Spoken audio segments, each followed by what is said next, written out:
Alors salut à toi mon cher ami, sois le bienvenu dans cette nouvelle vidéo. Aujourd'hui je vais te parler de quelque chose de fondamental, c'est la vision entrepreneuriale. La vision entrepreneuriale c'est quelque chose vraiment de très important dans le business et quand tu lances une activité. Pourquoi mon cher ami? Parce que, attends je me coiffe un petit peu la moustache mon cher ami, parce que je remarque une chose, c'est qu'en fait vous cherchez à 70%, vous cherchez trop la facilité. Pourquoi je vous fais cette vidéo? Et elle est vraiment très importante cette vidéo, tu dois vraiment réfléchir à ce que je vais te dire parce que je remarque bien trop souvent quelque chose. En fait, vous voulez vous lancer, peu importe le business, avec un site e-commerce sur Amazon et en fait, vous pensez réellement que acheter un premier produit, juste prendre des samples et ensuite, eh bien, faire un test et voir si ça marche, vous continuez, si ça ne marche pas, vous arrêtez.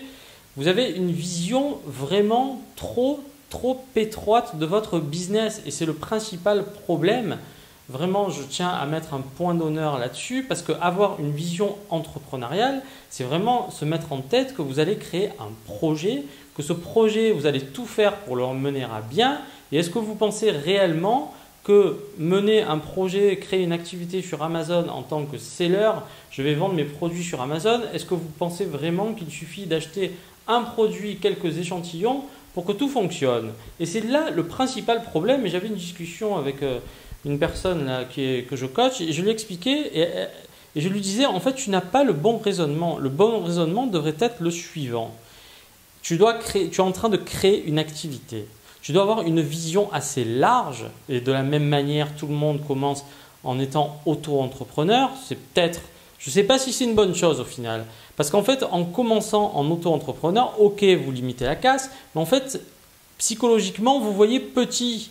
Quand vous créez une entreprise, il faut vraiment y aller. C'est-à-dire que si vous y allez à tâtons comme ça, et ben en fait, vous êtes tellement dans la facilité qu'au final, eh ben, vous allez un petit peu timidement faire les choses et au final, ça ne va pas avancer comme prévu. Est-ce que vous pensez réellement? Et je disais donc à cette personne, et c'est pour ça que je vous en fais part parce que c'est très important, je lui disais, imagine-toi, et c'est vraiment très souvent là ces gens qui réussissent, imagine que tu as déjà une entreprise qui fabrique des produits et tu les mets à disposition sur Amazon. Et bien dans l'idée, il faut que ce soit pareil, c'est-à-dire que vous n'avez pas cette vision d'entreprise, cette vision de création produit. Vous vous dites tiens, je vais faire un petit jet, mais en fait c'est pas comme ça que ça fonctionne. En fait, ça fonctionne de la façon suivante. Vous allez créer une identité, vous allez créer une entité avec votre marque, vous allez développer une gamme de produits et c'est à partir de ce moment-là que la machine va commencer à fonctionner. C'est pas juste je prends 2-3 produits, boum, je fais un petit jet. En fait, oui, pour tester un petit peu, pour s'amuser, pour comprendre le fonctionnement, c'est une bonne chose. En revanche, si vraiment vous voulez vivre de votre activité, vous devez voir beaucoup plus grand.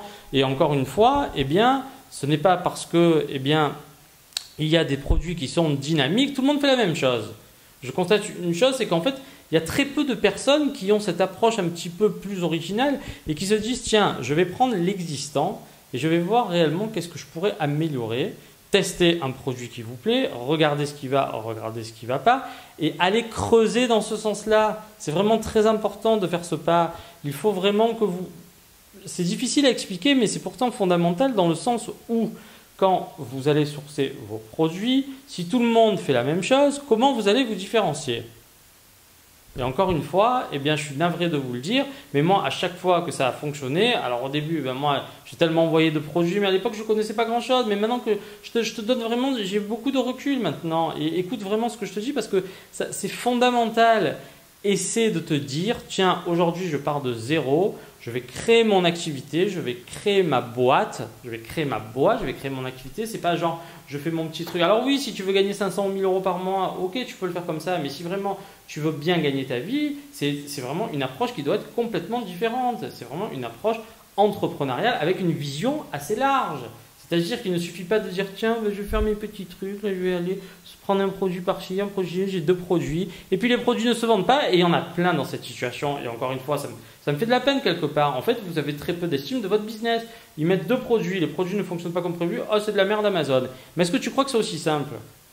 Et encore une fois, tiens, je te renvoie à une émission, là, le pauvre, là, il y avait monsieur Rebouchon, là, qui est décédé. Bon, le mec, en fait, si tu veux, il y avait un minot de 16 ans. Le petit de 16 ans, il était bon. Tu sais ce qu'il disait? Il disait, moi, je constate une chose, c'est qu'avant de devenir un grand chef, eh bien, il faut travailler énormément. Je ne compte pas les heures. Je vais aller vraiment, je vais me donner à fond jusqu'au bout, jusqu'à que ça fonctionne pour moi. Et je sais que toutes les réussites se passent de la même façon. Et encore une fois, sur Amazon, c'est pareil. Encore une fois, dans l'e-commerce, c'est pareil. Il n'y a pas de raccourci. Le seul raccourci, moi, je te donne des conseils. Suis-les, mais si tu n'appliques pas, il ne se passera rien pour toi et ça demande vraiment de la persistance. C'est pas genre je fais mes petits jets comme ça et boum, je vais devenir riche. Oui, tu en as un peut-être comme ça qui va réussir, mais ça ne marche pas réellement comme ça. Est-ce que tous les jours tu vas vraiment au charbon? Est-ce que tous les jours tu alimentes un petit peu la locomotive pour voir si ça fonctionne ou non? Et c'est ce qu'il faut que tu fasses. Si tu ne fais pas ça, tu n'auras pas les résultats escomptés. Encore une fois, demain, tiens, tu vas te lancer dans des petites gammes de produits de beauté. Alors attention aux produits de beauté, attention à avoir toutes les composants, etc. Sinon, tu peux avoir des problèmes en douane et Amazon peut te demander des justificatifs. Mais au-delà de ça, est-ce que ça consiste juste à prendre un flacon lambda, à mettre un produit dedans et à mettre une étiquette pourrie? Ben non, essaye de faire un beau packaging, essaye de mettre une belle étiquette. En fait, vous avez trop peur de vous mouiller, vous êtes trop frileux. Alors ok, on te parle tous aujourd'hui de faire le minimum d'efforts, mais à un moment donné, il faut se mouiller dans la vie. Si tu veux réussir quelque chose, essayez. En fait, comme on est dans un monde virtuel, on a l'impression que tout est plus simple et ce n'est pas du tout le cas.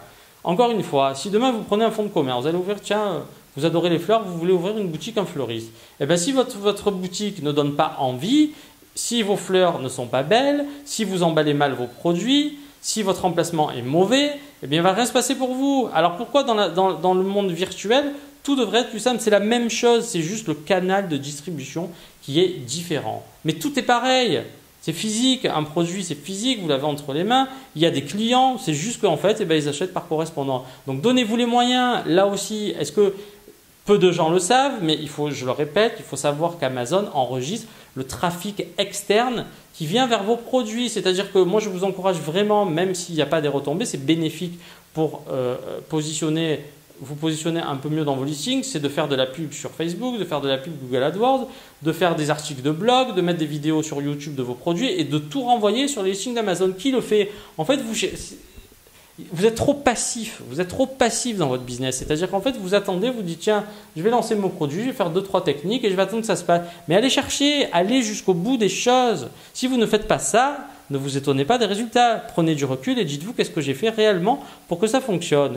Eh bien, une fois que vous allez faire ça, vous allez vous dire tiens, finalement, mettez-vous, posez-vous, arrêtez de foncer tête baissée, posez-vous, prenez du recul et dites-vous tiens, je me marque sur une table quel est mon plan d'action à 1 mois, à 3 mois, à 6 mois, à 1 an, à 2 ans, à 5 ans. Et quand vous allez faire ça, vous allez avoir une vision plus claire des choses. Qu'est-ce que vous voulez réellement faire de votre business? C'est vraiment une question fondamentale et je remarque trop souvent qu'il y a des gens qui lâchent prise à la première difficulté et en fait, vous ne faites pas suffisamment d'efforts. Voilà, je vous le dis, vous ne faites pas suffisamment d'efforts, donc ne vous étonnez pas des résultats que vous avez. Allez, je vous dis à très bientôt pour une nouvelle vidéo. Tu as vu, on reprend un petit peu le rythme là tranquillement. Là, je pense que ça résonne moins. Là, il paraît que quand tu mets beaucoup d'affaires par terre, normalement ça absorbe le bruit. Donc là, je t'ai mis plein de trucs par terre. Normalement, ça va absorber le bruit. Allez, tchuss!